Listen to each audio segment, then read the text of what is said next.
Valorant is a game of strategy and coordination. Oftentimes, the team that communicates the most and coordinates their pushes the best wins. Working together is the name of the game, however, doing so can be an endlessly frustrating thing for randoms. Choosing to main controller class agents, and by following the tips in this guide, you will be able to carry ranked games, setting your team up for success. Being in control of your team's smokes will ensure that you never again get killed because your Omen didn't smoke heaven, and will put the success of your team's takes in your hands. This video focuses on picking the strongest controllers on each map that will let you have the greatest impact on your game's outcome. Before we can talk about how to carry as each controller, we need to decide which ones are worth picking though. The viability of an agent depends heavily on the map, so we'll quickly look at which ones you should be picking to carry the hardest. There are currently 4 controller class agents in the game: Astra, Brimstone, Omen, and Viper. Each agent has a unique playstyle and should be picked for different reasons. Let's start with Astra, the newest controller added to the game. Her strength is all about applying global map pressure. With Astra, you can help your team hold B site while you're playing from A, or pop smokes for an A take while you're lurking mid. However, she's at her strongest when her stars can fully smoke or suck an entire passage alone. Therefore, Astra is an ideal pick on Split, Ascent, Haven, and Bind. Next, let's take a look at Brimstone. Brimstone is an easy to pick up controller that can teach you the basics of placing smokes, but has a major limitation: he has a limited range. Due to his small smoke range, he is a viable pick on Split, Ascent, Haven, and Bind, and if you need to fill smokes or are uncomfortable on controllers. Although he may be viable on all of those maps, Bind stands out as the only one where he may be the best pick to carry with because of strong ultimate options and the ability to smoke both sites safely.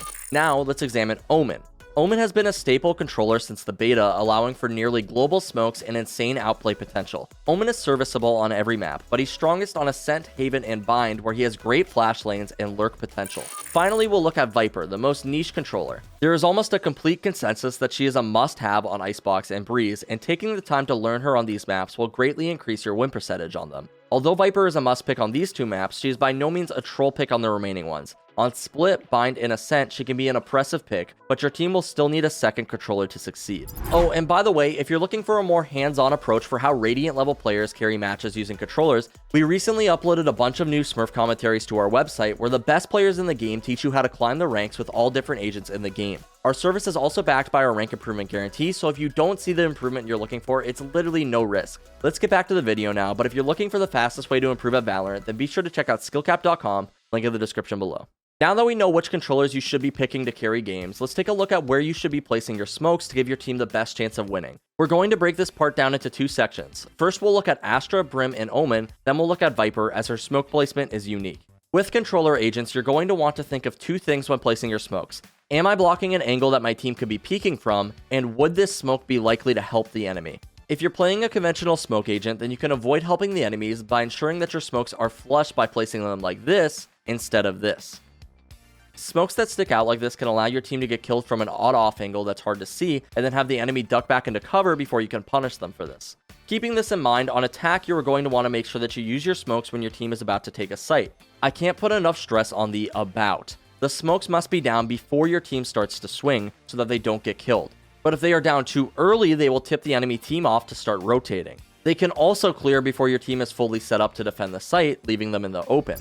The strongest way to consistently make good executes is by asking your team, "Are we ready? I'm about to smoke." Then as soon as the smokes have popped, start telling your teammates, "Heaven and spawn are smoked, let's get on site." This gives the fraggers an image of what the site will look like and where they should be looking, and some much needed urgency. Lastly, while you enter the site, hopefully behind your fraggers, you should be watching the smokes if any antsy defenders decide to push them. Also keep an eye on the minimap so you can quickly see if an entry gets killed and trade them out. On defense, you're going to want to use all of the same tips to place your smokes to stop a push. As soon as a teammate starts calling for a take, or you see a few enemies on the minimap, your number 1 goal should be to get a smoke at the entrance that they will push, or if you can place a one-way, that is another great option. Your smoke is by no means a wall, but it will cause the enemies to have to each make a split-second decision, and it will slow them down for rotates and maybe split them up. Finally, let's give some love to Viper for all of the lineup mains. The main difference with Viper is how you have to use her wall. Remember, once it's placed, it's there for the rest of the round. Therefore, it is important that you talk to your team pre-round and make a plan of how you want to use it, making sure to cut the site in half or obscuring sight lines so the other team has to be careful of lurks. Here, the big thing to keep in mind is not being readable. If you place your wall and then rush a site 3 times in a row, those sites will start to get stacked. Maybe throw in a fake or 2 to keep the defenders honest. Finally, with Viper, her strongest walls are pretty standardized. By watching a few pro rounds, you should get a good idea of some strong wall spots, and here are a few of the best ones.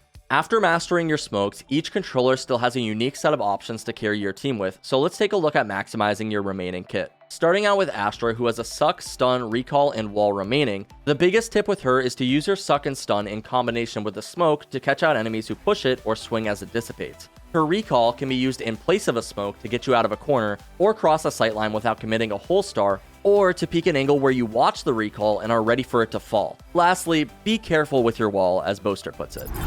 When should you use your Astra ult? Honestly, it's really hard to do a good Astra ult. Like, sometimes it's nicer to do it in clutches, because the Astra ult helps the enemy team just as much as it helps you, you know? Next, let's examine Brimstone. He has a stim, molly, and his ult remaining. You will essentially want to spam his stim, putting it at an entry lane so that your teammates get a buff as they run in, or putting it near you before a hold. However, only use it in advance of a take to avoid getting caught with it out. Never use it while you are actively holding an angle or could get peeked. It's just not powerful enough for it to be worth the risk. With a Brim ult, the strongest use for it is either to delay a defuse or a plant, or to be used as an aid for a sight take. For example, you could ult where you predict an enemy would be, so your entry players have one less angle to worry about. In addition to his smokes, Omen has a flash and 2 types of teleports. You want to use your flash to take a corridor that is a similar size. This will ensure that any enemy will be flashed. As for his shadow step, I believe the community has come up with some great uses that you should keep in mind. The key is to be creative. Make your teleports confuse the enemy, and of course you should be using them to get out of corners or cross sightlines safely.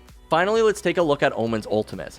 I can't stress this enough. TPing to enemy spawn is predictable and not strong. Instead, you should use the ult to get info, where you cancel it or change your position quickly, i.e. to join up with your team for a hold or take, or make the enemies check every angle in a clutch. Alright, now last but not least, let's finish off with Viper. She has her Snakebite and her Pit remaining. They're both pretty simple. You're going to want to ult somewhere where enemies will push. On a planted spike or on site or a highly contested area, you get the point. The Snakebite, however, is popularly used to delay spikes with lineups. The one thing, however, to be cognizant of is that there's no delaying if you can't plant. What I'm trying to say is don't be that Viper that sits in spawn and doesn't help at all. Either be actively holding rotates or help your team on the take. Also, keep in mind, mollying an enemy out of an angle can help ensure a round just as much as a post-plant lineup. And lastly, remember, if you would like to see a Radiant level player walk you through how to carry with these agents, then be sure to check out SkillCapped.com, link in the description below.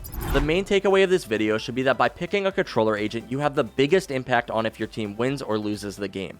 Having correctly placed smokes and a strong map presence will throw off your enemy and let your team clear angles more easily. Communicating your ideas with your team and remembering that your biggest role in the game is to set your team up for success is how you will carry as a controller. As always, we here at SkillCapped want to thank you all for watching, and we'll catch you in the next one.